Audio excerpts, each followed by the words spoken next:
어머님, 꼴이 이게 뭐예요? 그리고 이 쾌쾌한 냄새는 또 뭐야?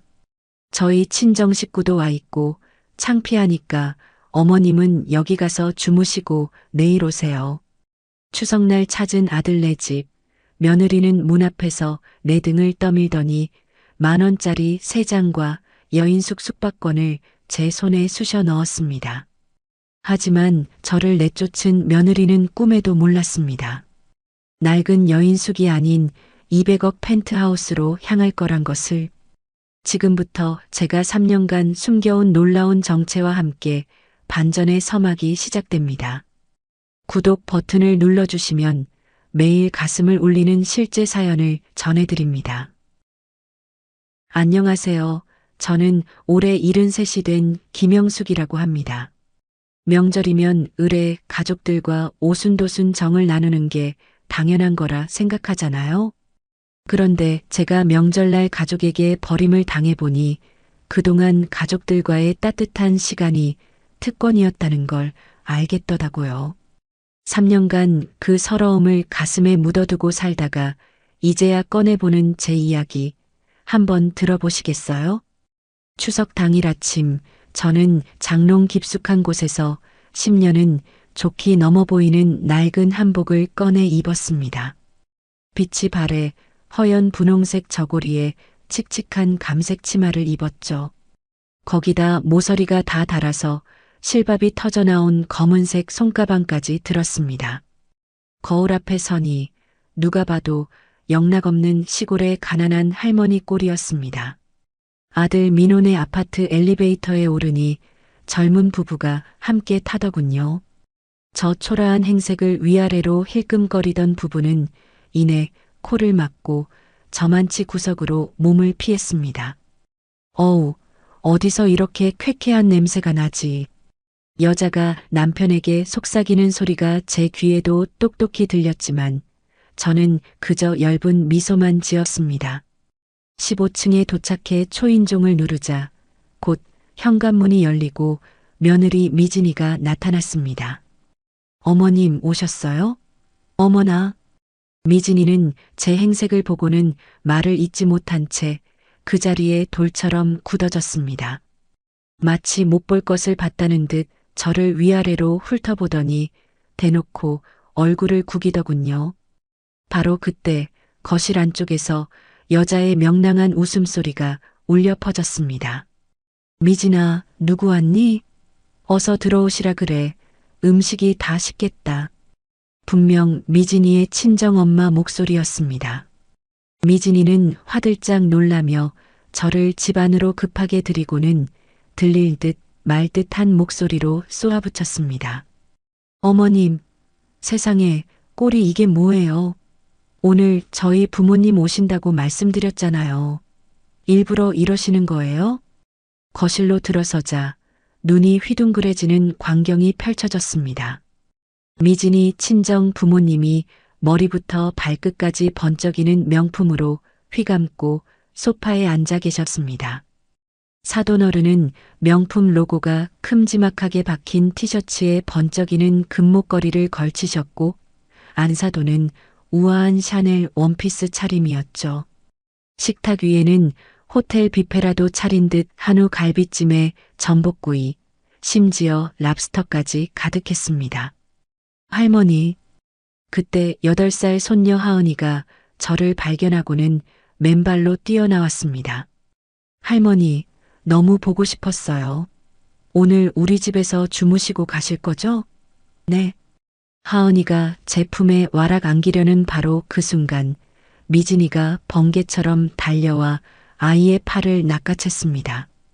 김하은, 외할머니 옆에 가서 얌전히 앉아 있어. 할머니는 볼 일 있어서 금방 가셔야 해. 미진이가 하은이를 제 친정엄마 옆에 억지로 앉히자 안사돈이 의기양양한 미소를 지으며 저를 쳐다봤습니다. 사부인 오셨어요? 저희가 아침 일찍부터 와서 미진이 음식하는 걸 좀 도왔네요. 우리 딸 고생했죠? 안사돈은 미진이의 머리를 쓰다듬으며 말했지만 음식들은 전부 배달 포장 용기에 담겨 있는 것이 빤히 보였습니다. 미진이가 제 팔꿈치를 쿡 찌르더니 저를 작은 방으로 질질 끌고 갔습니다. 방문이 닫히자마자 미진이는 주머니에서 무언가를 꺼내 제 손에 억지로 쥐어주었습니다. 3만 원짜리 여인숙 숙박권이었습니다. 어머님, 오늘은 여기서 주무시면 불편하실 거예요. 아시다시피 저희 부모님 와 계시잖아요. 미진이가 얼음장처럼 차가운 목소리로 말했습니다. 아가, 오늘이 어떤 날인데? 추석이잖니. 나도 네 시엄마고 민우 엄마야. 그리고 사돈 어른들 불편하지 않으니 그냥 여기서 쉬고 가면 안 되겠니? 제가 떨리는 목소리로 애원했지만 미진이는 단호하게 고개를 저었습니다. 어머님이 이런 모습으로 계시면 저희 부모님이 얼마나 불편해 하시겠어요? 제발 제 입장 좀 생각해 주세요. 이 숙박권으로 근처 여인숙에서 하루만 조용히 지내고 내일 오세요. 바로 그때 현관문이 벌컥 열리며 아들 민호가 들어왔습니다. 엄마, 여보, 어머님께서 급한 볼일이 생각나셨대. 어서 가보셔야 한다고. 민호가 죄책감 가득한 얼굴로 저를 바라봤지만 미진이가 매서운 눈초리로 쏘아보자 그대로 입을 꾹 다물었습니다. 엄마, 죄송해요. 제가 다음에 꼭 따로 찾아뵐게요. 제 아들이 맞나 싶을 정도로 한심한 아들은 겨우 그 한마디를 내뱉고는 아내의 눈치를 살피며 거실로 사르르 빠져나갔습니다. 저는 숙박권을 주머니에 쑤셔넣고 아무 말 없이 집을 나섰습니다. 현관에서 신발을 신는데 하은이가 살금살금 제 등 뒤로 다가왔습니다. 할머니, 정말 그냥 가시는 거예요? 하은이의 큰 눈에 눈물이 그렁그렁 맺혀 있었습니다. 할머니, 저는 할머니랑 같이 송편 빚고 싶은데 엄마가 자꾸 못하게 해요. 우리 하은이 괜찮아. 할머니는 정말 괜찮으니까 울지 마, 응? 제가 하은이의 머리를 쓰다듬어 주자 아이는 작은 손으로 제 손을 꼭 잡았습니다. 할머니 사랑해요. 내일 꼭 다시 오셔야 해요. 약속? 그럼 우리 강아지. 할머니도 하은이 세상에서 제일 사랑해. 등 뒤에서 김하은, 이리 안 와. 하고 외치는 미진이의 날카로운 목소리가 들렸고 저는 서둘러 현관문을 닫고 나왔습니다. 아파트 단지를 빠져나와 곧장 택시를 잡아탔습니다. 기사님, 종로 3가에 있는 한성 여인숙으로 가주세요. 제가 여인숙 주소를 말하자 기사 아저씨가 백미러로 저를 물끄러미 쳐다봤습니다. 손님, 추석 명절인데 여인숙엔 어쩐 일로 가세요?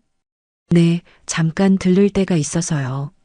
기사 아저씨가 안쓰럽다는 눈빛으로 저를 봤지만 더는 아무것도 묻지 않았습니다. 여인숙 앞에 도착해서 택시비를 치르고 내렸습니다.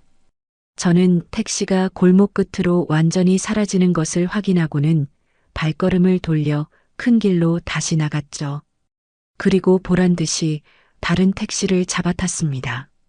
기사님, 강남구 청담동 스카이파크 펜트하우스로 가주세요.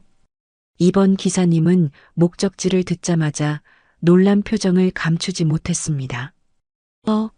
거기는 우리나라에서 제일 비싼 아파트 아닙니까? 엄청난 부자들만 사는 곳인데. 네, 저도 잘 알아요. 제 집이거든요. 기사 아저씨가 믿을 수 없다는 눈으로 저를 힐끔거렸지만 저는 그저 창밖을 내다보며 씁쓸하게 웃었습니다. 네, 맞습니다. 저는 시가 200억짜리 펜트하우스에 사는 부동산 재벌입니다. 하지만 제 아들놈과 며느리는 이 사실을 까맣게 모르고 있죠. 제가 지난 3년간 가난한 시엄마 행세를 하고 있는 데에는 다 이유가 있습니다. 그 이야기는 이제부터 천천히 들려드리겠습니다. 펜트하우스의 묵직한 현관문을 열고 안으로 들어서자 광활한 거실이 저를 맞이했습니다. 바닥부터 천장까지 이어진 거대한 통유리창 너머로 서울의 심장부와 유유히 흐르는 한강이 그림처럼 펼쳐져 있었죠. 저는 구겨진 신발을 벗어 신발장에 넣고 곧장 드레스룸으로 향했습니다. 전신 거울 앞에 서서 낡은 한복을 벗어 던졌습니다. 손에 들린 바랜 저고리를 보니 헛웃음이 터져 나왔습니다. 사실 이 옷은 제 것이 아니라 동대문 풍물시장에서 단돈 10,000원에 사온 중고품이었거든요. 김영숙, 이 지긋지긋한 짓을 아직까지 하고 있네. 저는 거울에 비친 제 자신을 보며 나지막이 읊조렸습니다. 옷장을 열자 프라다, 샤넬, 에르메스 같은 최고급 명품 옷들이 질서정연하게 걸려 있었습니다. 하지만 저는 그저 가장 편안한 실내복으로 갈아입었습니다. 서재로 들어가 묵직한 원목 책상 서랍을 열었습니다. 그 안에서 두툼한 파일 하나를 꺼내 펼쳤죠. 표지에는 제가 직접 쓴 박미진 관찰 일지라는 글씨가 선명했습니다. 지난 3년간 며느리가 저에게 했던 모든 모욕적인 언행을 날짜별로 꼼꼼히 기록해 둔 것이었어요. 첫 장을 넘기니 3년 전 추석의 일이 적혀 있었습니다. 2022년 9월 10일 추석. 며느리 미진이가 부엌 출입을 막아섬. 어머님은 음식 냄새만 맡아도 속이 불편하시다면서요라며 거실에만 앉아 계시라고 함. 아들 민호는 미진이 말이 맞아 엄마는 그냥 쉬어라며 동조함. 그날의 일이 바로 어제처럼 생생하게 떠올랐습니다. 제가 송편이라도 같이 빚자며 부엌으로 들어서자 미진이가 질색하는 표정으로 저를 막아섰죠. 어머님, 요즘 세상에 누가 집에서 송편을 빚어요? 저희는 특급 호텔에서 최고급으로 주문했으니까 부엌에는 얼씬도 하지 마세요. 미진이는 그렇게 저를 부엌에서 쫓아냈습니다. 저는 두 번째 명절 기록을 소리내 읽었습니다. 2023년 1월 22일 설날. 밤 11시에 도착했으나 이불을 내주지 않음. 손님방은 창고로 써서 잘 곳이 없다며 거실 소파에서 자라고 함. 얇은 담요 한 장을 던져주고는 친정 부모님 모시러 공항에 가야 한다며 자리를 피함. 그날 밤 외풍이 몰아치는 거실 소파에서 웅크리고 누워 얼마나 뼈가 시렸는지 모릅니다. 새벽녘에 화장실에 가다가 살짝 열린 손님방 문틈으로 안을 보게 되었죠. 창고라던 그 방은 먼지 하나 없이 깨끗했고 폭신한 새 이불까지 곱게 깔려 있었습니다. 미진이의 친정 부모님을 위한 방이었던 겁니다. 저는 주먹을 꽉 쥐고 다음 장을 넘겼습니다. 2023년 8월 15일 손녀 하은이 생일. 초대받지 못함. 아들 민호가 엄마 미안해. 미진이 친구들이 많이 와서 자리가 없대. 라는 문자만 보내옴. 손녀 주려고 산 인형을 아파트 경비실에 맡기고 돌아섬. 그날은 정말이지 서러워서 눈물이 났습니다. 하나뿐인 손녀의 1년에 한 번뿐인 생일인데 나중에 알고 보니 미진이가 친구들에게 시엄마는 멀리 시골에 살아 못 온다고 거짓말을 했다더군요. 올해 설날의 기록도 눈에 들어왔습니다. 2024년 2월 10일 설날. 하은이에게 세뱃돈으로 5만 원을 줬더니 미진이가 사람들 앞에서 면박을 줌. 어머님도 참 요즘 초등학생 용돈이 얼만데 5만 원이 뭐예요? 이거 받아서 하은이가 친구들한테 자랑이나 하겠어요? 아들 민호는 옆에서 그 꼴을 멀뚱히 지켜보기만 함. 물론 제가 일부러 5만 원을 준 것은 맞습니다. 가난한 시엄마 연기를 해야 했으니까요. 하지만 미진이의 반응은 제 상상을 초월할 정도로 잔인했습니다. 저는 파일을 덮고 깊은 한숨을 내쉬는데 책상 위 휴대폰이 울렸습니다. 여보세요, 회장님. 저 김 실장입니다. 제 전속 비서인 김 실장의 목소리였습니다. 오늘 오후 3시 자선재단 이사회 화상회의가 예정되어 있습니다. 잊지 않으셨는지요? 네, 김 실장. 기억하고 있어요. 관련 자료는 전부 준비됐나요? 김 실장이 차분하게 대답했습니다. 물론입니다, 회장님. 강원 지역 요양병원 건립 프로젝트 최종 계획서와 영성 장학재단 확대 개편안을 이메일로 방금 다시 보내드렸습니다. 좋아요.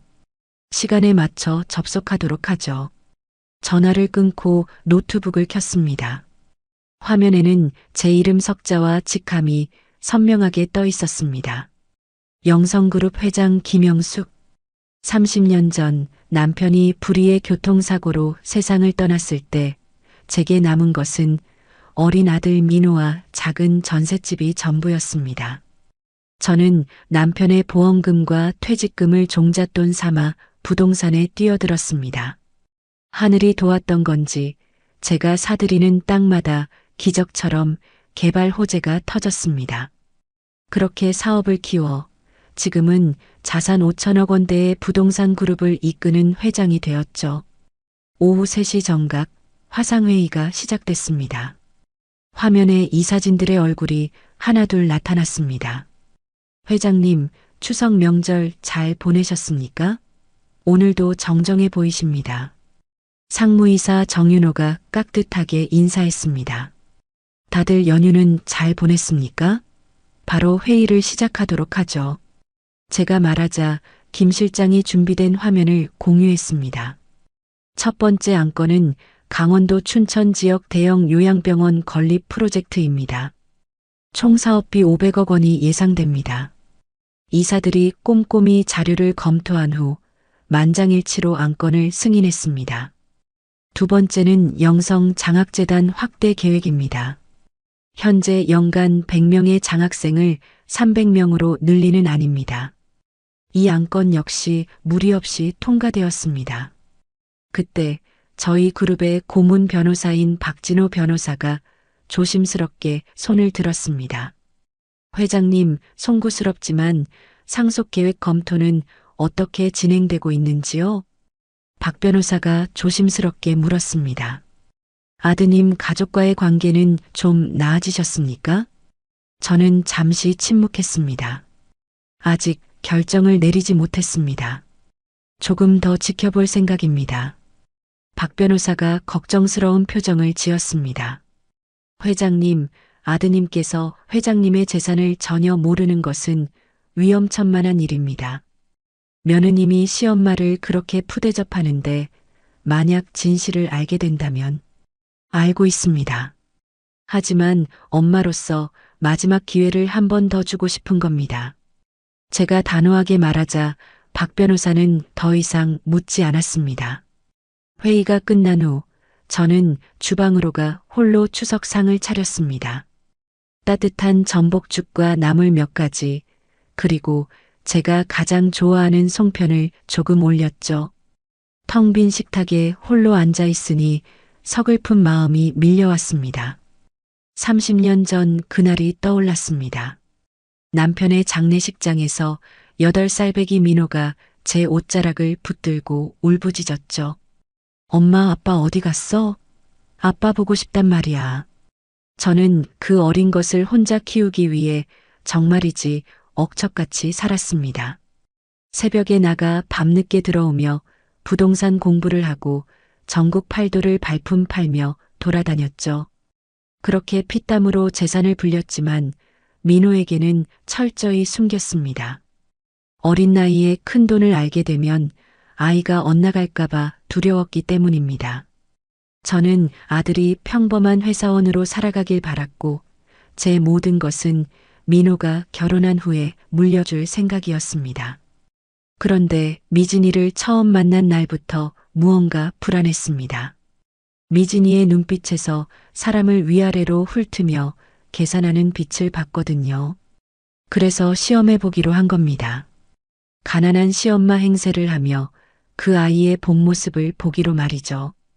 결혼 후 손녀 하은이를 낳고도 그래도 나름 괜찮았습니다.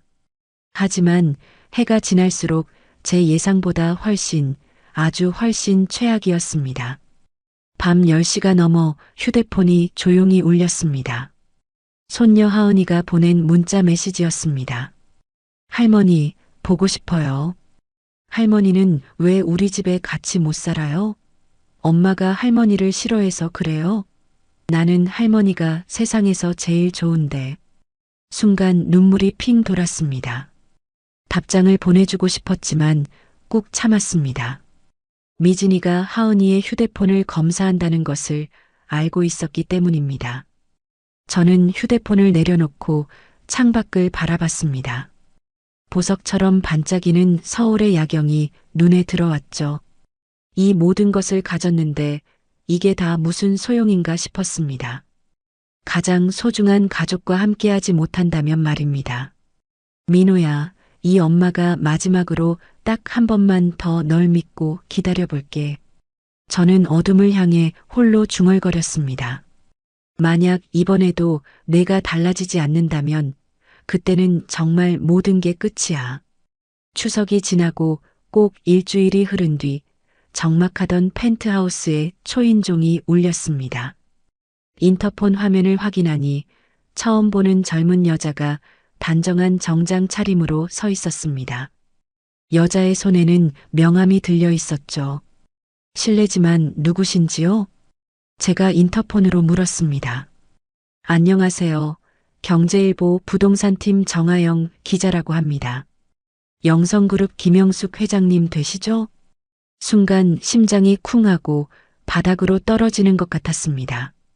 대체 어떻게 제 집 주소를 알고 여기까지 찾아왔을까요? 저를 무슨 일로 찾아오셨습니까? 회장님, 잠시만 시간을 내주시면 안 되겠습니까? 꼭 드리고 싶은 말씀이 있습니다. 저는 잠시 망설이다가 이내 현관문을 열어주었습니다. 정하영 기자는 거실로 들어서며 감탄한 듯 주위를 둘러봤습니다. 이야, 소문으로만 듣던 곳인데 진짜 뷰가 기가 막히네요. 이 펜트하우스 시가만 200억이 넘는다면서요? 정 기자가 소파에 앉으며 말을 건넸습니다. 본론부터 듣고 싶군요.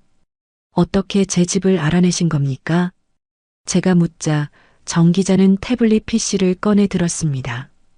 회장님의 30년 지기이신 한상철 대표님을 아실 겁니다. 강북 부동산 개발의 큰손이시죠. 한상철 대표라니 제게는 형제나 다름없는 오랜 사업 동반자였습니다. 한 대표님께서 저에게 직접 제보를 주셨습니다. 회장님께서 최근 재산의 대부분을 사회에 환원할 계획을 세우고 계신다고요. 정 기자가 몸을 제 쪽으로 기울이며 말했습니다.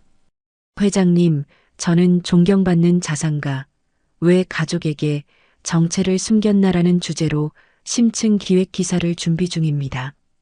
황금 만능주의에 빠져 부모를 업신여기는 요즘 세태를 고발하고 싶습니다. 절대 안 됩니다. 제가 저도 모르게 소리를 높였습니다. 우리 가족의 사생활을 언론에 공개할 수는 없어요. 인터뷰는 정중히 거절하겠습니다. 정 기자가 씁쓸한 미소를 지었습니다. 회장님, 저는 이미 많은 것을 알고 있습니다. 회장님의 총 자산이 5천억 원대라는 사실과 외아들인 민호 씨가 평범한 회사원으로 살고 있다는 것도요. 그리고 며느리 박미진 씨가 회장님을 어떻게 대해왔는지도 전부 알고 있습니다. 정 기자가 녹음 파일을 하나 재생했습니다. 익숙한 목소리가 흘러나왔죠. 바로 아들네 아파트 경비 아저씨였습니다. 아이고, 그 할머니 생각하면 마음이 아파요. 명절 때마다 찾아오시는데 며느리가 문전박대를 하질 않나. 작년 설에는 눈도 오는데 밖에서 1시간을 덜덜 떨며 기다리셨다니까요. 제 얼굴에서 핏기가 가시는 것이 느껴졌습니다. 정 기자님, 제발 부탁입니다. 우리 손녀딸이 있어요. 아직 어린아이가 받을 상처를 생각해 주십시오. 정 기자는 잠시 생각에 잠기더니 제게 명함 한 장을 건넸습니다. 일주일의 시간을 드리겠습니다. 그 안에 단독 인터뷰에 응해주시면 아드님과 손녀의 신상은 철저히 보호해드리겠습니다. 하지만 거절하신다면 제가 취재한 내용 그대로 기사를 내보낼 수밖에 없습니다. 정 기자는 자리에서 일어서며 마지막 한마디를 덧붙였습니다. 솔직히 저는 아직도 이해가 안 됩니다. 회장님 같은 분이 도대체 왜 그런 부당한 대접을 참고만 계시는지요. 정 기자가 떠난 후 저는 한참 동안이나 소파에 못 박힌 듯 앉아 있었습니다. 이제 더 이상은 숨길 수가 없을 것 같았습니다. 고민 끝에 저는 마지막으로 한 번 더 아들 집을 찾아가기로 결심했습니다. 엄마로서 정말 마지막 기회를 주고 싶었어요. 민호네 아파트 앞에 도착해서 인터폰을 눌렀습니다. 누구세요?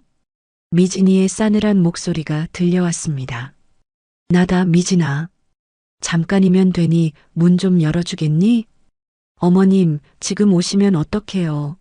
오늘 중요한 손님 오시기로 해서 바쁘니까 그냥 돌아가세요. 미진이가 가차없이 말했습니다. 5분이면 돼. 정말 5분만 이야기하고 갈게. 안 된다고 말씀드렸잖아요. 인터폰이 뚝 소리를 내며 끊겼습니다. 저는 차가운 현관문 앞에서 차마 발걸음을 돌릴 수가 없었죠. 결국 복도 구석에 있는 의자에 주저앉아 하염없이 문이 열리길 기다렸습니다. 저녁 7시쯤 엘리베이터 문이 열리고 아들 민호가 모습을 드러냈습니다. 퇴근하는 길이었습니다. 민호는 저를 발견하고는 질겁하며 달려왔습니다. 엄마, 여기서 지금 뭐하고 계시는 거예요? 민호야, 엄마랑 잠깐만, 정말 잠깐만 이야기 좀 하자. 민호가 손목시계를 한번 흘깃 보더니 단호하게 고개를 저었습니다. 엄마, 죄송한데 오늘은 정말 안 돼요. 지금 미진이가 손님들 온다고 저녁 준비하고 기다리고 있어요. 민호는 제 얼굴을 쳐다보지도 않고 현관문 쪽으로 향했습니다. 민호야, 엄마가 너한테 정말 중요하게 할 말이 있어서 그래. 나중에요, 엄마. 나중에 전화 드릴게요. 저 정말 바빠요. 민호는 비밀번호를 누르고 서둘러 집 안으로 쏙 들어가 버렸습니다. 철컥하고 문이 닫히는 소리가 제 가슴에 대못을 박는 것 같았습니다. 할머니, 괜찮으세요? 등 뒤에서 누군가 말을 걸었습니다. 돌아보니 경비 아저씨가 서 있었습니다. 네, 저는 괜찮습니다. 제가 억지로 웃으며 일어서려는데 아저씨가 따뜻한 종이컵 하나를 건넸습니다. 따뜻한 커피 한 잔 드세요. 드시고 기운 좀 차리시고요. 밤 되니 날이 제법 쌀쌀해졌습니다. 정말 고맙습니다. 경비 아저씨가 안쓰러운 눈빛으로 저를 바라봤습니다. 할머니, 매번 이렇게 오셔서 상처만 받고 가시는 걸 보니 제 마음이 다 아픕니다. 자식이 어떻게 부모한테 저럴 수가 있는지. 괜찮아요. 다 제 팔자련이 해야죠. 저는 커피를 다 마시고 집으로 발걸음을 돌렸습니다. 펜트하우스에 도착하자마자 저는 휴대폰을 들었습니다. 박 변호사님? 저 김영숙입니다. 혹시 지금 바로 좀 와주실 수 있겠습니까? 30분 후 박진호 변호사가 도착했습니다. 회장님, 이렇게 급히 부르신 걸 보니 무슨 일이 생기신 겁니까? 박 변호사가 걱정스럽게 물었습니다. 이제 결정을 내렸습니다. 아들 민호 부부에게 제 정체를 모두 밝히려고 합니다. 제가 단호한 목소리로 말했습니다. 내일 아침 바로 내용 증명을 보내주십시오. 제 총 재산 현황과 함께요. 박 변호사가 서류 가방을 열며 물었습니다. 그럼 상속 계획은 어떻게 진행하시겠습니까? 저는 잠시 창밖을 바라보다 입을 열었습니다. 아들 김민호는 상속에서 완전히 제외합니다. 박 변호사가 고개를 끄덕였습니다. 알겠습니다, 회장님. 그럼 나머지 재산은 어떻게 처리하시겠습니까? 기존 계획대로 우선 재산의 절반을 사회에 환원합니다. 병원 건립과 장학재단 운영을 위해서요. 제가 어두운 창밖을 보며 말했습니다. 민호는 지난 30년간 제 아들이었지만 이제는 더 이상 아들로서의 자격이 없습니다. 엄마를 문전박대하고 모른 척하는 자식이 세상에 어디 있습니까? 박 변호사가 조심스럽게 물었습니다. 회장님, 정말 괜찮으시겠습니까? 아드님이 받게 될 충격이 엄청날 텐데요. 충격을 받아야죠. 그래야 제정신을 차릴 겁니다. 제가 쓸쓸하게 웃었습니다. 내일 아침 내용 증명 발송 꼭 부탁합니다. 그리고 네, 회장님. 말씀하십시오. 혹시 경제일보 정아영 기자라고 아십니까? 박 변호사가 화들짝 놀란 표정을 지었습니다. 그 유명한 부동산 전문 탐사 기자 말입니까? 설마 그 기자가 회장님의 정체를 네, 알아버렸습니다. 일주일 안에 단독 인터뷰를 하지 않으면 기사를 터뜨리겠다고 하네요. 박 변호사가 깊은 한숨을 내쉬었습니다. 이제 모든 것이 세상에 밝혀지겠군요. 어차피 언젠가는 터질 일이었습니다. 제가 담담하게 말했습니다. 이제 아들과 며느리의 마음을 충분히 알았어요. 이제 모든 것을 끝낼 때가 온 겁니다. 내용 증명을 보낸 지 정확히 이틀이 지난 오후였습니다. 오후 3시쯤 되었을까 펜트하우스의 현관 초인종이 미친 듯이 울리기 시작했어요. 띵동, 띵동, 띵동, 띵동. 손가락을 떼지도 않고 누르는 소리에 저는 천천히 인터폰 화면을 켰습니다. 화면 가득 아들 민호와 며느리 미진이의 일그러진 얼굴이 들어왔습니다. 엄마, 엄마, 저 민호예요. 민호가 문이 떠나가라 소리를 지르고 있었습니다. 어머님, 저희 왔어요. 제발 문 좀 열어주세요. 미진이도 금방이라도 울음을 터뜨릴 듯 외치고 있었죠. 하지만 저는 아무런 대답도 하지 않았습니다. 이미 제 마음은 굳게 정해졌거든요. 엄마, 저희가 정말 죽을 죄를 지었습니다. 제발 한 번만, 딱 한 번만 더 기회를 주세요. 민호가 쿵, 쿵, 쿵 현관문을 주먹으로 두드리며 애원했습니다. 어머님, 정말 몰랐어요. 저희가 정말 바보 같았어요. 어머님이 이렇게 대단한 분이신 줄 꿈에도 몰랐습니다. 미진이가 울부짖으며 말했습니다. 제발 문 좀 열어주세요. 이 문 앞에서 무릎 꿇고 빌겠습니다. 싹싹 빌게요. 미진이의 목소리는 갈수록 절박해졌습니다. 저는 거실 소파에 미동도 없이 앉아 그 모든 소리를 듣고 있었습니다. 쿵쿵 울리는 문소리가 마치 제 심장을 직접 때리는 것만 같아 가슴이 아팠습니다. 하지만 저는 자리에서 일어나지 않았어요. 그렇게 1시간이 넘도록 문 밖의 소란은 계속되었습니다. 엄마, 내가 정말 잘못했어요. 다시는 엄마 마음 아프게 하는 일 없을 거예요. 응? 민호가 문에 몸을 기대 흐느꼈습니다. 어머님, 우리 하은이가 할머니 보고 싶다고 매일 밤 울어요. 불쌍한 우리 하은이 얼굴을 봐서라도 제발 한 번만 용서해 주세요. 미진이가 아이를 방패 삼아 호소했습니다. 바로 그때 엘리베이터에서 내린 보안 요원이 그들에게 다가갔습니다.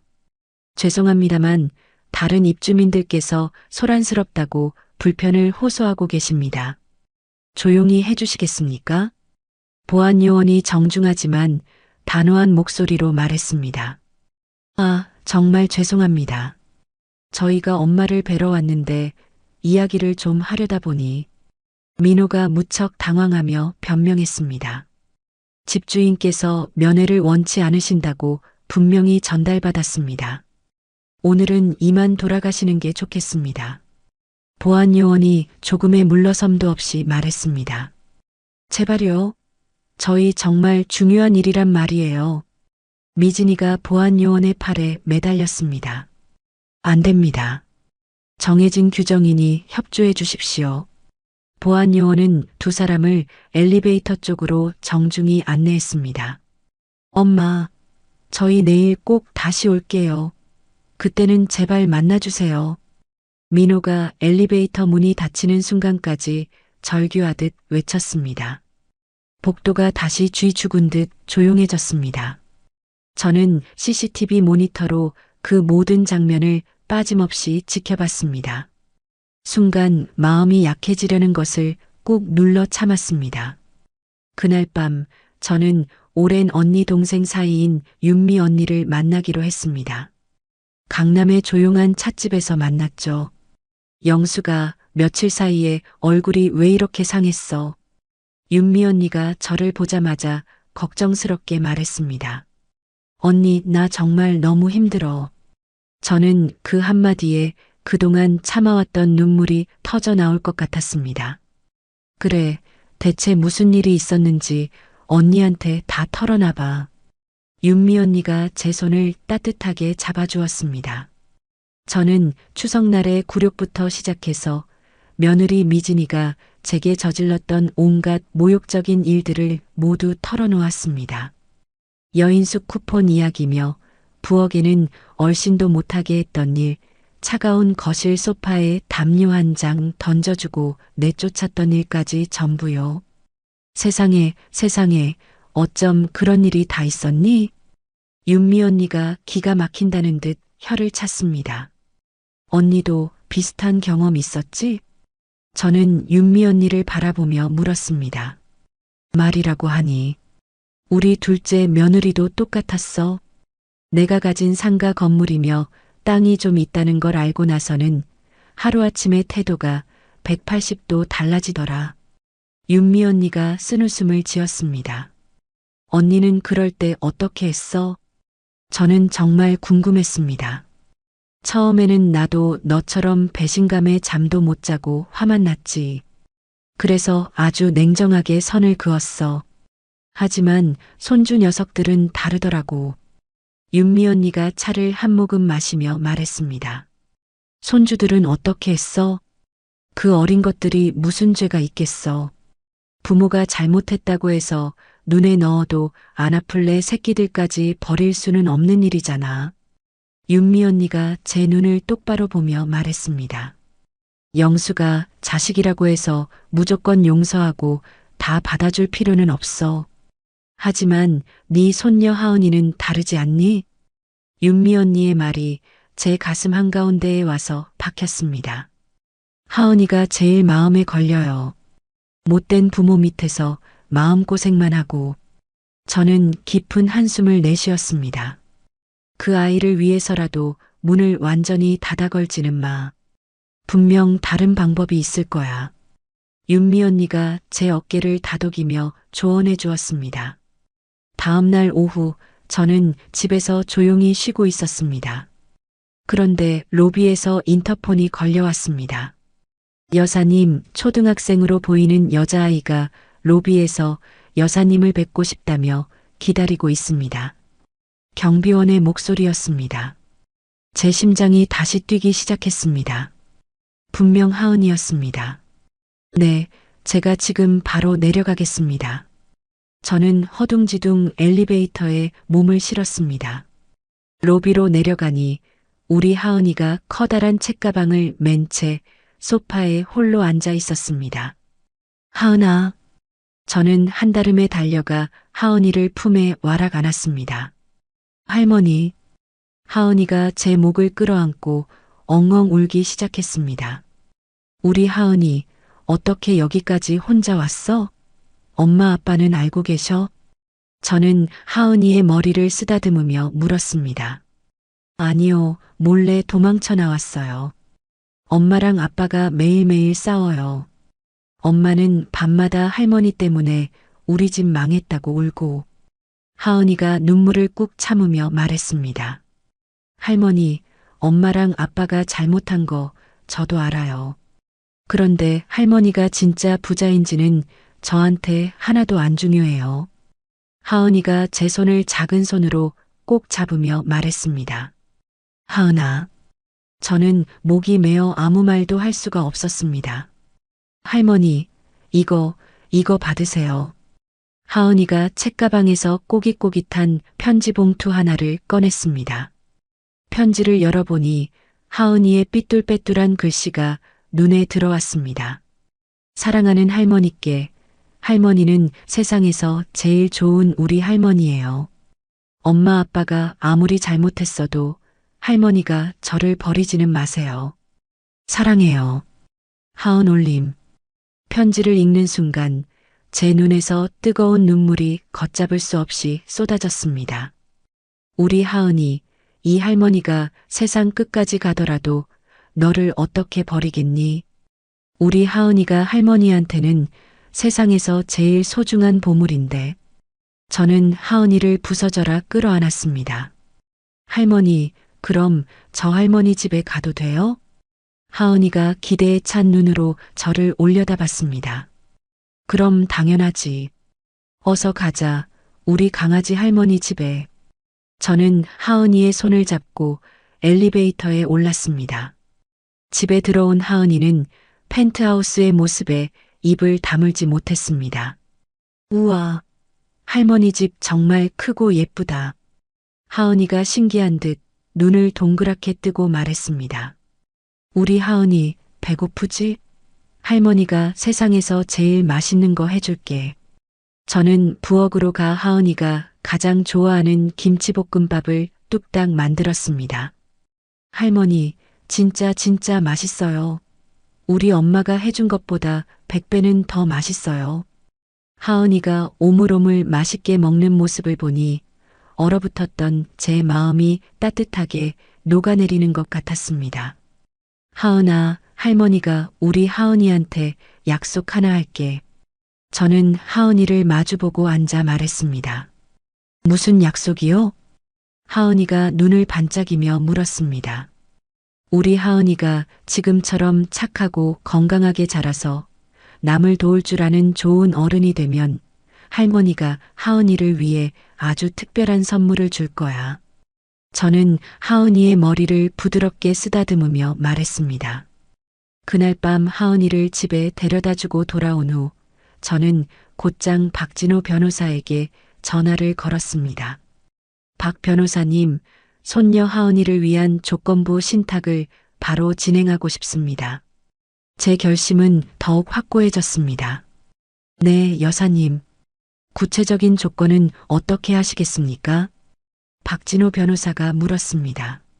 하은이가 만 25세가 되면 상속을 받을 수 있도록 하되 반드시 국내 4년제 대학을 졸업하고 2년간 지정된 기관에서 봉사활동을 마쳐야 합니다. 그리고 제가 남겨놓은 인성평가 기준을 통과해야 하고요. 저는 차근차근 그러나 단호하게 설명했습니다. 알겠습니다, 여사님. 아주 좋은 생각이십니다. 그렇게 하면 하은 양이 돈의 가치를 아는 훌륭한 사람으로 성장할 수 있을 겁니다. 박진호 변호사가 제 뜻에 동의하며 말했습니다. 그렇습니다. 이제 제 남은 인생은 오직 하은이를 위해서입니다. 제 손으로 하은이만큼은 반드시 올바르게 키워낼 겁니다. 손녀 하은이를 만난 후 일주일 내내 마음이 복잡했습니다. 저는 하은이의 그늘진 얼굴을 위해서라도 이 지긋지긋한 관계를 이대로 끝내서는 안 되겠다는 생각이 들었어요. 결국 저는 박진호 변호사에게 전화를 걸었습니다. 박 변호사님, 아들 민호 부부에게 마지막 기회를 주려고 합니다. 조건을 제시하고 싶어요. 여사님, 어떤 조건이신지요? 박진호 변호사가 궁금하다는 듯 물었습니다. 앞으로 1년간 부부가 함께 매달 100시간 동안 지정된 장소에서 봉사활동을 할 것, 그리고 매달 마지막 날 저에게 진심이 담긴 반성문을 제출할 것. 이 두 가지를 지킨다면 상속 문제를 다시 생각해 보겠다고 통보해 주십시오. 저는 단호하게 말했습니다. 알겠습니다, 여사님. 좋은 생각이십니다. 그 과정을 보면 두 사람의 진심을 확인할 수 있겠군요. 박진호 변호사가 제 뜻에 동의했습니다. 이틀 후 아들 민호에게서 전화가 걸려왔습니다. 엄마, 변호사님께 연락받았어요. 저희 엄마께서 내건 조건 받아들이겠습니다. 민호의 목소리가 가늘게 떨리고 있었습니다. 민호야, 그 말 진심이냐? 1년이라는 시간 동안 너희가 정말 해낼 수 있겠어? 저는 확인하듯 물었습니다. 네, 엄마. 미진이도 그렇게 하겠다고 했어요. 민호가 힘겹게 대답했습니다. 하지만 바로 다음 날 며느리 미진이가 직접 제게 전화를 걸어왔습니다. 어머님, 저는 도저히 그 조건 못 받아들여요. 미진이의 목소리에는 분노가 가득 섞여 있었습니다. 왜? 뭐가 문제인 거니? 저는 차분하게 물었습니다. 제가 왜요? 제가 뭘 그렇게까지 잘못했다고 1년씩이나 허드렛 일을 하면서 봉사를 해야 하는데요? 이건 너무 과한 처사 아닌가요? 미진이가 악에 바친 듯 소리를 높였습니다. 미진아, 그게 너에게 정말 과한 벌이라고 생각하는 거니? 저는 실망감을 감출 수가 없었습니다. 네, 저도 자존심이라는 게 있는 사람이에요. 어떻게 남들 앞에서 굽신거리면서 봉사하는 모습을 보여줘요? 전 창피해서 죽어도 못해요. 미진이가 악을 썼습니다. 바로 그때 전화기 너머로 민호의 다급한 목소리가 들렸습니다. 여보, 당신 지금 제정신이야. 그만하지 못해? 뭐가 제정신이 아니야. 나는 죽어도 싫다고. 미진이가 민호에게 대드는 소리가 생생하게 들려왔습니다. 잠시 후 민호가 거친 숨을 몰아쉬며 전화를 받았습니다. 엄마, 정말 죄송해요. 제가 어떻게든 다시 설득해 보겠습니다. 민호가 기어 들어가는 목소리로 말했습니다. 민호야, 미진이가 정말로 마음을 돌릴 수 있을 거라고 생각하니? 제 목소리는 걱정으로 가득 찼습니다. 엄마, 제발 시간을 조금만 더 주세요. 제가 목숨을 걸고서라도 꼭 설득할게요. 민호가 간절하게 애원했습니다. 다음 날 저녁 민호가 홀로 펜트하우스를 찾아왔습니다. 저는 이번에는 현관문을 열어주었습니다. 엄마. 민호는 현관에 들어서자마자 그 자리에 무릎을 꿇었습니다. 민호야, 이게 무슨 짓이냐? 어서 일어서지 못해. 저는 깜짝 놀라 아들을 일으켜 세웠습니다. 엄마, 미진이가 엄마 조건을 모두 따르겠다고 약속했어요. 민호가 눈물을 뚝뚝 흘리며 말했습니다. 그게 정말이냐? 저는 믿기지가 않았습니다. 네, 제가 밤새도록 붙잡고 빌었어요. 다 우리 잘못이고 우리 하은이를 위해서라도 이렇게 해야만 한다고요. 민호가 고개를 끄덕였습니다. 하지만 미진이 마음에서 우러나온 행동이 아니라면 아무 소용없는 일이다. 저는 여전히 걱정스러웠습니다. 엄마, 처음에는 억지로라도 시작하면 분명히 달라질 겁니다. 제발 저희에게 기회를 한 번만 더 주세요. 민호가 제 바짓가랑이라도 붙잡을 듯 애원했습니다. 그렇게 약속의 첫 달이 시작되었습니다. 미진이는 저희 집에서 가까운 노인 요양원에서 봉사를 시작했죠. 일주일쯤 지났을까요? 민호에게서 다급한 연락이 왔습니다. 엄마, 큰일 났어요. 미진이가 요양원에서 도망쳤어요. 민호의 목소리가 절망으로 가득했습니다. 도망을 쳤다고? 저는 깊은 한숨을 내쉬었습니다. 네, 할머니들 기저귀 가는 일이 너무 더럽고 힘들다면서 집으로 와버렸어요. 다시는 거기 안 간다고 드러누웠습니다. 민호가 속상해하며 말했습니다. 그래서 이제 어쩔 거냐? 제가 묻자 민호가 힘없이 대답했습니다. 제가 억지로 끌어서 다시 데려다 놓긴 했어요. 그런데 입이 한자나 나와서 계속 투덜거리네요. 그런데 2달째부터는 아주 조금씩 변화가 보이기 시작했습니다. 미진이가 보내온 반성문의 내용이 처음과는 사뭇 달랐기 때문이죠. 어머님께 요양원 할머니들이 생각보다 훨씬 더 외로운 분들이라는 걸 알게 되었습니다. 처음에는 모든 게 힘들기만 했는데 요즘은 할머니들과 말벗이 되어드리는 게 조금은 재미있게 느껴집니다. 그리고 3개월째 되던 어느 날 저는 몰래 그 요양원을 찾아갔습니다. 미진이가 정말 변하고 있는지 제 두 눈으로 직접 확인하고 싶었거든요. 요양원 복도를 걷다가 저는 창가에서 미진이를 발견했습니다. 어느 할머니의 휠체어를 밀어드리며 정답게 이야기를 나누고 있었습니다. 할머니, 오늘 날씨가 정말 봄 날씨 같죠? 미진이가 예전에는 볼 수 없던 밝은 미소를 지으며 말했습니다.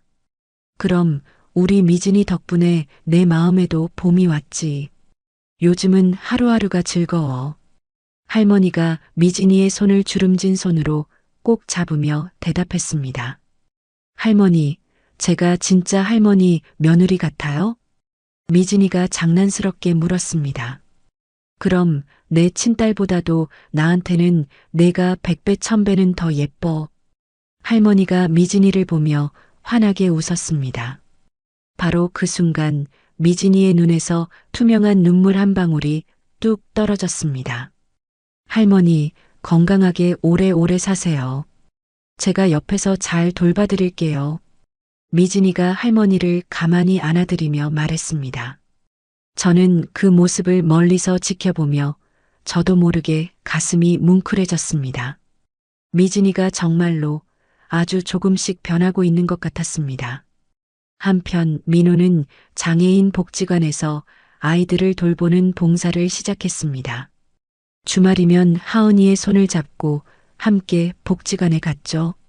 아빠, 여기 있는 동생들 정말 착하고 예쁘다. 하은이가 장애를 가진 아이들과 스스럼 없이 어울리며 즐거워했습니다. 그렇지? 아빠도 우리 하은이랑 여기 와서 아이들이랑 함께 있으면 마음이 따뜻해져. 민호가 하은이를 꼭 안아주며 말했습니다. 하은이는 부모님의 변화를 지켜보며 점점 예전의 밝은 모습을 되찾아갔습니다.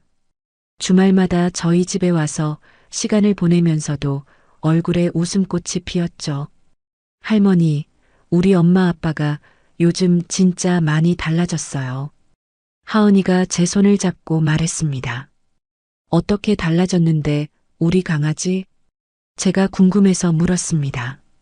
예전에는 맨날 돈 이야기, 비싼 옷 이야기만 했는데 요즘은 봉사 가서 만난 할머니랑 동생들 이야기를 많이 해요. 그리고요, 훨씬 더 자주 웃어요. 하은이가 해맑게 웃으며 대답했습니다. 어느덧 6개월이 흐른 어느 날 미진이에게서 전화가 왔습니다. 어머님, 저희 요양원에서 작은 음악회를 열기로 했어요. 미진이의 목소리가 무척이나 설레 보였습니다. 음악회라고? 제가 놀라서 물었습니다. 네, 할머니들을 위한 아주 작은 행사예요. 그런데 어머님을 저희 음악회의 가장 특별한 손님으로 초대하고 싶어요. 미진이가 조심스럽게 말했습니다.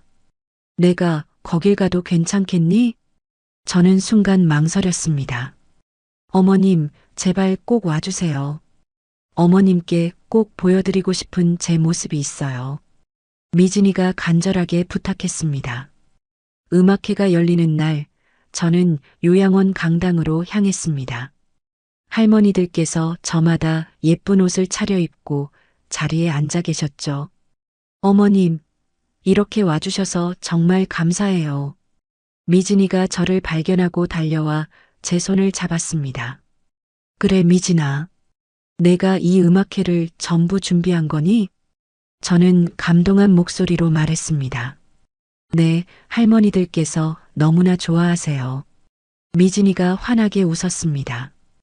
음악회가 시작되고 미진이가 무대 위로 올라갔습니다.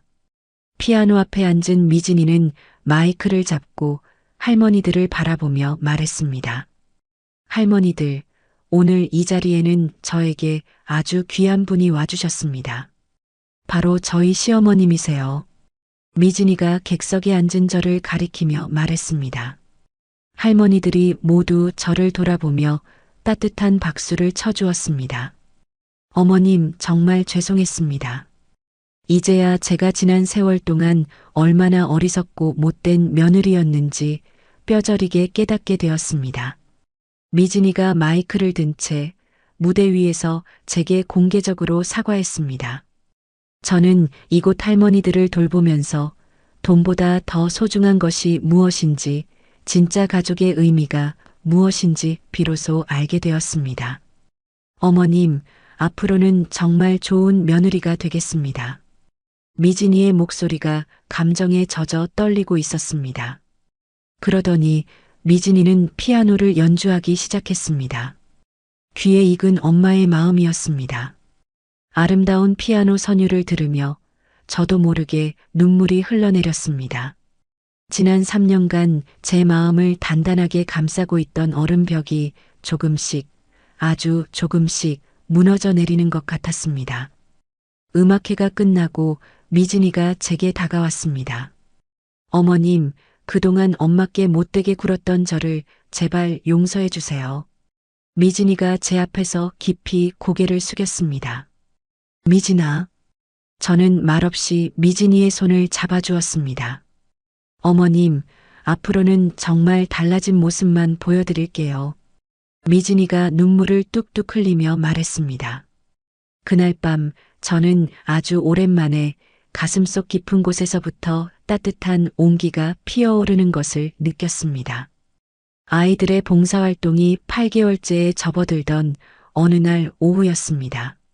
고요하던 펜트하우스에 또다시 초인종 소리가 울렸어요. 인터폰 화면을 확인하니 정아영 기자가 굳은 얼굴로 서 있었습니다. 정 기자님, 이번에는 또 무슨 일로 오셨습니까? 저는 가슴이 철렁 내려앉는 것을 느끼며 물었습니다. 김 여사님, 드릴 말씀이 있어서 왔습니다. 아주 중요한 이야기입니다. 정아영 기자가 조금의 흔들림도 없는 눈빛으로 말했습니다. 저는 마지못해 문을 열어주었고 정 기자는 익숙하게 거실로 들어섰습니다. 여사님, 지난 몇 달간 아드님 가족의 봉사활동을 꾸준히 취재해 왔습니다. 정 기자가 가방에서 전문가용 카메라를 꺼내며 말했습니다. 취재라니요? 저희와 약속하지 않으셨습니까? 제 목소리에서는 불안함이 묻어나왔습니다. 네, 약속은 했죠. 그래서 8개월이나 조용히 지켜만 봤습니다. 그런데 아주 흥미로운 장면들을 포착하게 되어서요. 정 기자가 카메라 액정을 제 눈앞에 들이밀었습니다. 화면에는 미진이가 요양원 정문을 나서는 모습이 찍혀 있었습니다. 그런데 며느리의 손에는 누가 봐도 알 수 있는 명품 가방이 들려 있었죠. 이게 뭐가 문제라는 겁니까? 저는 도무지 이해할 수가 없었습니다. 여사님, 며느님께서는 봉사활동을 오고 갈 때마다 다른 명품 가방을 들고 다니셨습니다. 샤넬, 에르메스, 디올, 이건 빙산의 일각일 뿐입니다. 정 기자가 다음 사진들을 연달아 보여주었습니다. 그래서 그게 왜 문제가 된다는 말입니까? 저도 모르게 화가 치밀어 올라 목소리가 높아졌습니다. 대중들이 이 사진을 보고 어떻게 생각하겠습니까? 진정한 반성의 시간이 아니라 불을 과시하기 위한 위선적인 쇼라고 생각하지 않겠어요? 정 기자가 차갑게 설명했습니다. 그래서 그런 기사를 쓰시겠다는 겁니까? 제 목소리가 파르르 떨렸습니다. 네, 제목까지 정해두었습니다. 재벌 며느리의 눈물겨운 봉사활동, 그 뒤에 숨겨진 위선의 민낯. 이 기사가 나가면 사회적으로 엄청난 파장을 일으키게 될 겁니다. 정 기자가 단호하게 말했습니다. 제발 그러지 마세요. 우리 미진이 이제 정말 달라졌단 말입니다. 저는 절박하게 애원했습니다. 증거는 이것으로 충분합니다, 여사님. 이 사진들만으로도 기사는 완성되죠. 정 기자가 보란 듯이 사진들을 테이블 위에 펼쳐 놓았습니다. 어떻게 하면 그 기사를 쓰지 않으시겠어요? 저는 간절하게 물었습니다. 여사님께서 저와 단독 인터뷰를 진행해 주십시오.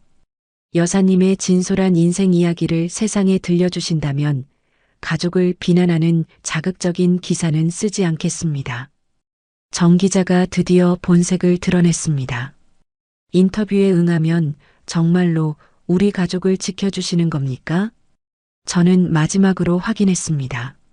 네, 경제일보에 이름을 걸고 약속드립니다. 정 기자가 고개를 끄덕였습니다. 일주일 후 약속대로 인터뷰가 진행되었습니다. 정 기자가 녹음기를 켜고 첫 질문을 던졌어요. 여사님의 파란만장했던 인생 이야기를 들려주시겠습니까?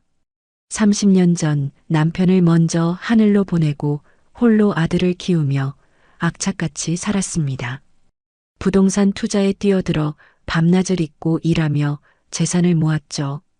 저는 차근차근 제 인생을 설명했습니다. 어째서 유일한 혈육인 아들에게 재산을 숨기셨던 건가요? 정 기자가 물었습니다. 저는 진짜 사랑을 받고 싶었습니다. 제가 가진 돈 때문이 아니라 김영숙이라는 사람 자체를 사랑해 주길 바랐던 겁니다. 저는 솔직하게 대답했습니다. 그렇다면 지금은 어떻습니까? 이제는 깨달았습니다. 진정한 부는 돈이나 명예가 아니라 서로를 보듬어주는 가족이라는 것을요. 제 며느리도 아들도 이제는 정말 달라졌습니다. 저는 진심을 담아 미소를 지었습니다. 기사가 나간 후 여론은 놀랍게도 저희에게 아주 호의적으로 바뀌었습니다. 가족의 진정한 의미를 일깨워준 감동 실화라는 찬사가 쏟아졌죠. 하지만 그 기쁨은 아주 잠시뿐이었습니다. 기사가 나간 바로 다음 날부터 끔찍한 일들이 벌어지기 시작했습니다. 초인종이 울려나가 보니 낯선 중년 남성이 서 있었습니다. 안녕하세요. 저는 김영숙 여사님의 조카 되는 김철수라고 합니다. 그 남자가 너스레를 떨며 말했습니다. 조카요? 저한테는 그런 조카가 없습니다만 저는 황당함을 감추지 못했습니다. 아이고, 고모님. 고모님 남동생분의 외아들입니다. 제가 사업 자금이 좀 급하게 필요해서요. 김철수라는 자가 뻔뻔스럽게 말했습니다. 저는 그런 조카 모릅니다. 돌아가세요. 제가 단호하게 말하자 그는 아예 집 안으로 발을 들이밀려 했습니다. 고모님, 가족끼리 이러시면 섭섭하죠. 딱 1억만 빌려주십시오. 당장 나가지 못해요. 경비원 부르기 전에 썩 나가세요. 저는 온 힘을 다해 문을 밀어 닫았습니다. 그날을 시작으로 매일같이 비슷한 사람들이 펜트하우스를 찾아왔습니다. 생전 처음 보는 먼 친척이라 주장하는 사람들, 옛날에 밥 한 끼 사줬다며 은혜를 갚으라는 사람들까지. 일주일 후에는 미진이의 친정 부모까지 찾아왔습니다. 허허, 사부인. 저희도 이제 한 가족이나 마찬가지 아닙니까? 미진이의 아버지가 능글맞게 웃으며 말했습니다. 무슨 말씀이 하고 싶으신 겁니까? 저는 잔뜩 경계하며 물었습니다. 저희가 사업을 좀 확장하려고 하는데 자금이 뚝 떨어져서요. 딱 3억 정도만 투자해 주시면 안 될까요? 미진이의 엄마가 말했습니다. 그런 부탁은 들어드릴 수 없습니다. 저는 단호하게 거절했습니다. 아니, 사부인. 우리 미진이가 그 고생을 하며 봉사까지 했는데 이 정도 성의는 보여주셔야죠. 미진이의 아버지가 언성을 높였습니다. 그건 미진이가 스스로의 잘못을 반성하기 위해 한 것이지 돈을 받기 위해 한 행동이 아닙니다. 저 역시 화가 머리끝까지 치밀었습니다. 사부인, 정말 이렇게 매정하게 나오실 겁니까? 그런 끔찍한 일들이 연일 계속되자 저는 잠을 이룰 수가 없었습니다. 극심한 스트레스에 식욕도 완전히 잃었고 머리는 깨질 듯이 아팠습니다. 어느 날 밤 화장실에 가려고 침대에서 일어났는데 눈앞이 핑 돌며 심한 어지럼증이 찾아왔습니다. 복층 계단을 내려가다가 그만 발을 헛디디고 말았습니다. 아! 저는 순식간에 계단 아래로 굴러떨어졌습니다.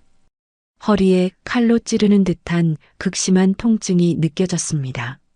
사람 살려. 저는 간신히 비명을 질렀습니다. 결국 119 구급대에 실려 병원으로 이송되었습니다. 응급실에서 이런저런 검사를 받았죠. 정밀하게 MRI 촬영을 해봐야겠습니다. 의사가 심각한 표정으로 말했습니다. 검사 결과가 나왔을 때 의사의 표정은 더욱 어두워졌습니다. 척추 압박골절입니다. 상태가 좋지 않아 당장 수술이 필요합니다. 의사가 차트를 보여주며 설명했습니다. 수술을 해야 한다고요? 저는 덜컥 겁이 났습니다. 네, 서둘러 수술하지 않으면 하반신에 마비가 올 수도 있는 위험한 상황입니다. 의사가 걱정스럽게 말했습니다. 연락을 받고 한 걸음에 달려온 민호와 미진이가 병실로 뛰어들어왔습니다. 엄마, 괜찮으세요? 엄마. 민호가 제 손을 붙잡고 아이처럼 울먹였습니다. 엄마, 정말 죄송해요.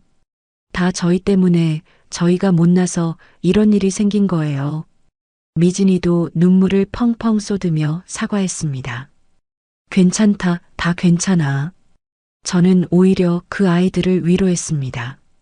엄마, 저희 오늘 밤 여기서 엄마 곁을 지킬게요. 민호가 제 병상 옆으로 의자를 끌어왔습니다. 아니다. 너희는 어서 집에 가서 쉬어라. 제가 말렸지만 아이들은 요지부동이었습니다. 다음 날 아침 미진이의 휴대폰이 시끄럽게 울렸습니다. 미진이의 친정 엄마에게서 온 전화였어요. 미진아, 너희 시엄마 수술하신다며? 그럼 병원비도 많이 들 텐데 이참에 우리 사업 자금 이야기 좀 다시. 미진이의 엄마가 또다시 돈 이야기를 꺼냈습니다. 바로 그때였습니다. 미진이가 벌떡 일어서더니 버럭 소리를 질렀습니다.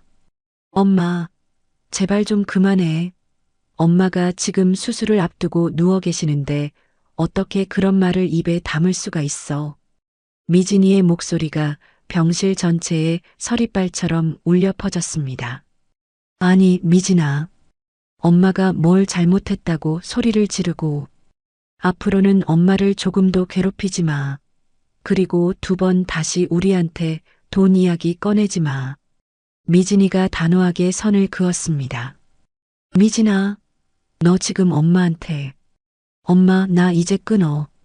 그리고 다시는 이런 일로 전화하지 마. 미진이는 그대로 전화를 끊어버렸습니다. 그 모습을 지켜보며 저는 미진이가 이제 정말로 완전히 변했다는 것을 깨달았습니다. 미진아, 저는 고마운 마음에 뜨거운 눈물이 흘러내렸습니다. 어머님, 걱정 마세요. 이제부터는 제가 어머님 곁에서 어머님을 꼭 지켜드릴게요. 미진이가 제 손을 따뜻하게 꼭 잡으며 말했습니다. 다행히도 척추 수술은 아주 성공적으로 끝났습니다. 제가 희미한 의식 속에서 마취로부터 깨어났을 때 가장 먼저 보인 것은 제 침대 옆을 지키고 있는 민호와 미진이의 모습이었습니다. 엄마, 정신이 드세요? 엄마. 민호가 제 손을 따뜻하게 감싸주며 물었습니다. 수술은 잘 끝났다고 하니? 저는 아직 혀가 굳어 말이 잘 나오지 않았습니다. 네, 어머님. 의사 선생님께서 수술이 아주 잘 되었다고 하셨어요.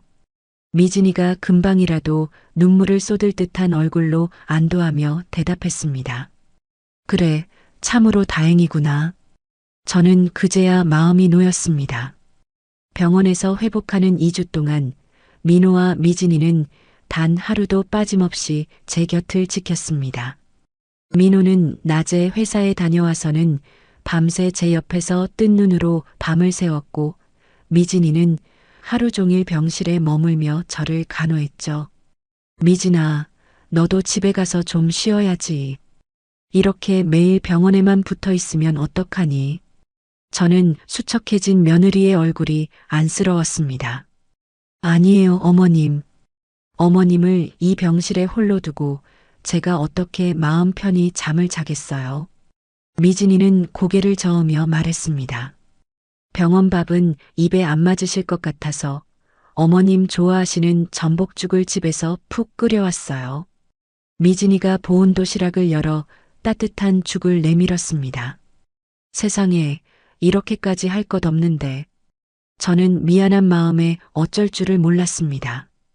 어머님, 제가 좋아서, 제가 해드리고 싶어서 하는 거예요. 미진이는 죽을 한술 떠서 식을 때까지 호호 불어 제 입에 넣어 주었습니다. 아들 민호 역시 회사 일이 끝나기 무섭게 병원으로 달려왔습니다. 민호야, 회사에 일도 많을 텐데 이렇게 일찍 퇴근해도 되니? 제가 걱정스럽게 물었습니다. 엄마, 지금 제게는 회사 일보다 엄마 건강이 100배, 1000배는 더 중요해요. 민호가 흘러내린 제 이불을 목까지 끌어 덮어주며 말했습니다. 미안하구나, 아들아. 이 못난 엄마 때문에 너희가 고생만 하는구나. 저는 죄스러운 마음이 들었습니다. 엄마, 제발 그런 말씀 마세요.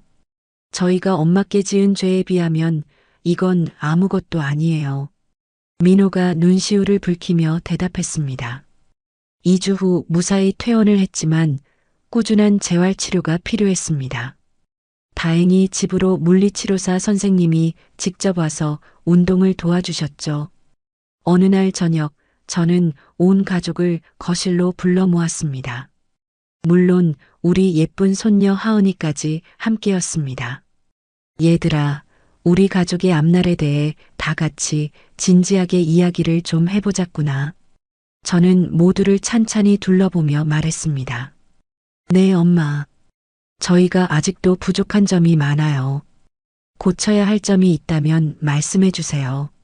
민호가 조심스럽게 말했습니다. 아니다. 너희는 정말 많이 변했다. 특히 우리 미진이. 저는 미진이를 바라보며 따뜻하게 미소 지었습니다. 어머님, 저 정말 지난 날을 깊이 반성했습니다. 앞으로는 어머님 마음에 상처 드리는 일 없이 진짜 좋은 딸 같은 며느리가 되겠습니다. 미진이가 끝내 눈물을 보이며 말했습니다. 그리고 민호야, 너도 이제야 한 가정의 가장이자 하은이의 아버지로서 듬직하게 성장했구나. 저는 자랑스러운 눈빛으로 아들을 바라봤습니다. 다 엄마 덕분이에요. 봉사활동을 하면서 돈보다 소중한 것들을 정말 많이 깨달았거든요. 민호가 깊이 고개를 숙이며 대답했습니다. 할머니, 그럼 우리 이제 진짜로 행복한 가족이 된 거 맞죠? 하은이가 제 무릎에 얼굴을 기대며 물었습니다. 그럼 우리 강아지. 우리는 이제 세상에서 제일 행복한 가족이야. 저는 하은이의 머리를 부드럽게 쓰다듬어 주었습니다. 그런데 민호야, 이 엄마가 중대한 결정을 하나 내렸다. 저는 진지한 표정을 지었습니다. 무슨 결정이신데요, 엄마? 민호가 궁금해했습니다. 너를 다시 내 상속 명단에 올리기로 했다. 다만 재산의 절반은 기존 계획대로 우리보다 어려운 이웃들을 위해 사회에 환원할 거야. 저는 차분하게 말했습니다. 엄마. 민호가 자리에서 벌떡 일어나며 소리쳤습니다. 어머님, 그게 정말이세요? 미진이도 믿을 수 없다는 표정으로 저를 바라봤습니다. 그래, 너희가 지난 1년간 보여준 그 진심 어린 변화를 보고 이 엄마도 마음을 바꾸기로 한 것이다. 제가 웃으며 대답하자 민호는 그대로 제게 달려와 아이처럼 품에 안겨 울었습니다. 엄마, 감사합니다. 정말 감사합니다. 한 달 후 드디어 1년간의 봉사활동 기간이 모두 끝나는 날이 왔습니다. 요양원과 복지관에서는 저희 가족을 위해 작은 수료식을 열어주었죠. 먼저 요양원에서 미진이의 수료식이 있었습니다. 미진 씨, 지난 1년 동안 우리 어르신들을 위해 정말 고생 많으셨습니다. 요양원 원장님이 감사장을 건네며 말했습니다. 아닙니다, 원장님. 오히려 제가 할머니들께 인생을 배웠습니다. 미진이가 감사한 마음으로 상장을 받았습니다. 미진아, 그럼 이제 정말 안 오는 거야? 앞으로는 누가 나랑 화투 쳐주나. 미진이가 살뜰히 돌봐드렸던 박할머니가 미진이의 손을 잡으며 말씀하셨습니다. 할머니, 무슨 그런 섭섭한 말씀을 하세요. 저 봉사 끝났다고 여기 안 올 사람 아니에요. 일주일에 한 번은 꼭 와서 할머니랑 화투 쳐드릴게요. 미진이가 눈물을 글썽이며 약속했습니다. 복지관에서도 민호의 수료식이 열렸습니다. 민호 아저씨, 이제 우리 보러 안 와요? 가면 안 돼요. 장애인 아이들이 민호의 바짓가랑이를 붙잡고 놓아주질 않았습니다. 얘들아, 아저씨 어디 안 가. 앞으로도 매주 토요일마다 너희들 보러 꼭 올 거야. 민호가 아이들 한 명 한 명을 안아주며 약속했습니다. 정말이죠? 꼭이에요? 그럼 진짜지. 아저씨랑 약속하자. 민호가 새끼손가락을 내밀자 아이들이 모두 달려들어 손가락을 걸었습니다. 우리 아빠 정말 세상에서 제일 멋있다. 하은이가 아빠를 자랑스럽다는 눈으로 바라보며 말했습니다. 우리 하은이도 학교에서 봉사 동아리에 가입했다면서? 정말 기특하구나. 제가 하은이를 칭찬했습니다. 네, 할머니. 저희 동아리는 매주 금요일마다 유기견 보호소에 가서 봉사해요. 하은이가 신이 나서 대답했습니다. 집으로 돌아온 후 저는 가족들을 다시 거실에 불러 모았습니다. 얘들아, 이 엄마가 너희에게 제안하고 싶은 것이 하나 있다. 제가 진지하게 말했습니다. 무슨 제안이세요, 엄마? 민호가 물었습니다. 이 펜트하우스는 우리 가족이 다 함께 살기에는 너무 크고 외로운 곳이야. 우리 모두 함께 살 수 있는 새로운 집으로 이사를 가는 게 어떻겠니? 제가 제안했습니다. 정말요? 정말 저희가 어머님이랑 같이 살아도 되는 거예요? 미진이가 기쁨을 감추지 못하며 물었습니다. 그럼 이제야 비로소 우리는 진짜 한 가족이 되었잖니? 제가 웃으며 대답했습니다. 와, 신난다. 이제 할머니랑 매일매일 같이 살 수 있다. 하은이가 거실을 뛰어다니며 기뻐했습니다. 저는 서울 근교에 푸른 정원이 딸린 2층 단독주택이면 좋겠구나. 우리 하은이가 마음껏 뛰어놀 수 있도록 말이다. 제가 구체적으로 제안했습니다. 좋아요, 어머님. 정원에 예쁜 꽃도 심고 작은 텃밭을 가꿔서 채소도 직접 키워요. 미진이가 설레는 목소리로 말했습니다. 그래, 그럼 우리 주말마다 다 함께 집을 보러 다니자. 저는 행복해하는 가족들의 얼굴을 보며 말했습니다. 다음 주말부터 저희 가족은 경기도 양평, 가평, 용인 등지를 돌며 새보금자리를 찾아다녔습니다. 엄마, 이 집은 어떠세요? 정원이 정말 그림 같네요. 민호가 어느 한 집을 가리키며 물었습니다. 와, 나 여기서 그네 타고 싶어. 하은이가 넓은 잔디밭을 뛰어다니며 소리쳤습니다. 어머님, 부엌도 넓고 햇볕도 잘 들어서 좋아요. 어머님 드실 맛있는 음식 해드리기에 딱이겠어요. 미진이가 부엌을 꼼꼼히 둘러보며 말했습니다. 그래, 이 집이 좋겠구나. 우리 여기서 새로운 시작을 해보자. 저는 가족들과 함께 정원에 나란히 서서 말했습니다. 아름다운 저녁 노을이 지는 모습을 바라보며 저는 생각했습니다. 이제야 비로소 진정한 행복을 찾은 것 같다고요. 할머니, 우리 이제부터 정말 행복하게 사는 거죠? 하은이가 제 손을 꼭 잡으며 물었습니다. 그럼 우리 강아지, 우리는 앞으로 오늘처럼 매일매일 행복할 거야. 저는 하은이를 품에 꼭 안아주며 확신에 가득 찬 목소리로 대답했습니다. 그 후로 2년이라는 시간이 흘렀습니다. 지금 저는 경기도 양평의 아담한 2층 단독주택에서 사랑하는 아들 내외와 손녀와 함께 3대가 오순도순 살고 있습니다.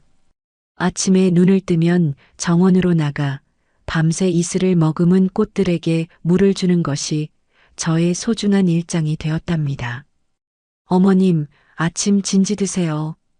부엌에서 저를 부르는 미진이의 목소리는 언제나 정겹습니다. 오냐, 지금 들어간다. 저는 활짝 핀 장미꽃에 마지막으로 물을 흠뻑 주고 기분 좋게 집 안으로 들어섰습니다. 어머님, 오늘 점심때 요양원에서 박할머니 오시기로 하셨어요. 미진이가 식탁 위에 뜨끈한 미역국을 내려놓으며 말했습니다. 그래, 우리 박할머니 오시는구나. 정말 오랜만이네. 저는 진심으로 기뻤습니다. 미진이는 의무였던 1년의 봉사 기간이 끝났는데도 스스로 원해서 계속 요양원에 다니고 있습니다. 이제는 그곳의 할머니들과 진짜 가족이나 다름없이 지내면서 가끔 저희 집으로 모셔오기도 했죠. 아가, 박할머니 좋아하실 만한 음식은 준비해 두었니? 제가 걱정스럽게 물었습니다. 그럼요, 어머님. 박할머니께서 가장 좋아하시는 소갈비찜을 어젯밤부터 푹 재워두었어요. 미진이가 환하게 웃으며 대답했습니다. 이제 사람들의 마음을 읽을 줄도 알고 우리 며느리 정말 대견하구나. 저는 미진이의 머리를 사랑스럽게 쓰다듬어 주었습니다. 점심을 먹고 난 후에는 아들 민호와 함께 뒤뜰에 있는 작은 텃밭으로 나갔습니다. 민호는 주말마다 저와 함께 채소를 기르는 것을 가장 큰 즐거움으로 여깁니다. 엄마, 이 토마토 정말 탐스럽게 잘 자랐네요. 민호가 잘 익어 빨간 토마토를 따며 말했습니다. 그럼 우리 아들이랑 엄마가 매일 정성을 쏟았으니까 저는 흐뭇한 마음을 감출 수 없었습니다. 엄마, 저희가 어렸을 때는 왜 이런 소소한 이야기를 나누며 살지 못했을까요? 민호가 문득 진지한 얼굴로 물었습니다. 그때는 아빠 돌아가시고 우리 모두 앞만 보고 달리느라 너무 바빴잖니. 괜찮다. 지금이라도 이렇게 함께 있으면 그걸로 된 거야. 저는 민호의 어깨를 툭툭 두드려 주었습니다. 엄마, 정말 감사합니다. 엄마 덕분에 제가 비로소 진짜 제대로 된 아들, 남편, 아빠로 살아갈 수 있게 된 것 같아요. 민호가 눈시울을 붉히며 말했습니다. 민호야, 이 엄마야말로 고맙다. 내가 이렇게 좋은 아들, 좋은 가장이 되어 주어서 저 역시 코끝이 시큰해지는 것을 느꼈습니다. 저녁에는 어느덧 중학생이 된 하은이의 숙제를 도와주었습니다. 저를 닮았는지 마음이 깊은 우리 하은이는 의사가 되는 것을 목표로 아주 열심히 공부하고 있어요. 할머니, 이 수학 문제는 도저히 못 풀겠어요. 너무 어려워요. 하은이가 연필을 내려놓으며 울상을 지었습니다. 어디 보자, 우리 강아지. 너무 조급하게 생각하지 말고 차근차근 다시 풀어보자. 할머니가 옆에서 도와줄게. 저는 하은이의 옆에 바싹 다가가 앉아 함께 문제를 들여다봤습니다. 할머니, 제가 나중에 커서 꼭 훌륭한 의사가 되면요. 할머니처럼 몸이 아프신 분들을 마음으로 치료해드리는 의사가 될 거예요. 하은이가 제 손을 꼭 잡으며 말했습니다. 우리 하은이 마음 씀씀이가 어쩜 이리 예쁠까? 할머니가 우리 하은이를 얼마나 자랑스러워하는지 아니? 저는 하은이를 가슴 벅차게 안아주었습니다. 그렇게 평화로운 나날이 흐르던 중에 어느덧 저의 73번째 생일이 다가왔습니다. 생일 당일 아침 미진이는 새벽같이 집을 나서더니 저녁이 다 되도록 돌아오지 않았습니다. 민호야, 미진이는 대체 어디를 간 거니? 제가 민호에게 물었습니다. 엄마. 어머님을 위한 깜짝 선물을 준비하러 갔다고 하더라고요. 민호가 웃으며 대답했습니다. 깜짝 선물이라고? 네, 저한테도 절대 비밀이라고 신신당부를 했다니까요. 민호가 어깨를 으쓱했습니다. 저녁 7시쯤 미진이가 돌아왔는데 그 뒤로 수많은 사람들이 함께 들어오는 것이 아니겠어요? 요양원의 할머니들과 복지관의 아이들, 그리고 그곳의 선생님들까지 모두 저희 집으로 오신 거였습니다. 어머님, 생신 축하드립니다. 모든 분들이 한 목소리로 외쳤습니다. 세상에, 이게 다 무슨 일이냐? 저는 너무나 깜짝 놀라 그 자리에 얼어붙고 말았습니다. 할머니, 저희가 준비한 깜짝 파티예요. 하은이가 달려와 제 팔짱을 끼웠습니다. 거실에는 예쁜 꽃다발과 커다란 케이크가 준비되어 있었고 벽에는 사랑하는 김영숙 할머니 73번째 생신을 진심으로 축하합니다. 라는 현수막이 걸려 있었습니다. 요양원 원장님이 웃으며 TV를 켰습니다. 화면 속에서 미진이가 눈물을 흘리며 말했습니다. 어머님, 저희 모두 어머님의 생신을 축하드립니다. 덕분에 저는 돈으로는 절대 살 수 없는 진짜 행복이 무엇인지 알게 되었습니다. 3년 전에 저는 세상에서 돈이 가장 중요하다고 믿었던 어리석은 여자였습니다. 하지만 어머님께서 저에게 진정한 가족의 의미를, 사랑의 가치를 몸소 가르쳐 주셨습니다. 미진이의 목소리가 감정에 젖어 떨리고 있었습니다. 저는 이제 매일매일이 감사합니다. 어머님께서 저희에게 베풀어 주신 사랑, 그리고 이곳 할머니들과의 소중한 만남까지 제 인생의 모든 것이 선물입니다. 영상이 끝나자 진짜 미진이가 제 앞에 다가와 조용히 무릎을 꿇었습니다. 미진아, 어서 일어서렴. 저는 미진이를 일으켜 세웠습니다. 이번에는 아들 민호가 앞으로 나왔습니다. 엄마, 저는 너무나 늦었지만 이제라도 엄마께 진짜 아들이 되어드리고 싶어요. 민호가 어린아이처럼 엉엉 울기 시작했습니다. 민호야. 저도 그만 눈물이 터져 나왔습니다. 엄마, 제가 얼마나 어리석고 못난 놈이었는지 이제야 알겠습니다. 지척에 있는 엄마의 깊은 사랑을 알아보지 못했습니다. 민호가 제 품에 안겨 말했습니다. 괜찮다, 아들아. 이제라도 알았으면 된 것이다. 우리는 이제 진짜 가족이잖니. 저는 아들의 등을 가만히 토닥여 주었습니다. 마지막으로 하은이가 직접 쓴 편지를 들고 앞으로 나왔습니다. 사랑하는 할머니께, 할머니는 무너져가던 우리 가족을 구해주신 영웅이세요. 엄마와 아빠가 돈만 생각하고 할머니의 마음에 상처를 드렸을 때 할머니는 저희를 끝까지 참고 기다려주셨어요. 하은이의 또렷한 목소리가 거실에 울려 퍼졌습니다. 할머니 덕분에 저희는 진짜 사랑이 무엇인지 알게 되었어요. 할머니, 저희를 포기하지 않아주셔서 정말로 고맙습니다. 사랑해요. 손녀 하은 올림. 편지를 다 읽자 모든 사람들이 뜨거운 박수를 쳐주었습니다. 촛불이 켜진 케이크 앞에 앉아 저는 두 손을 모으고 간절히 소원을 빌었습니다. 부디 우리 가족이 앞으로도 오늘처럼만 행복하게 살 수 있게 해주세요.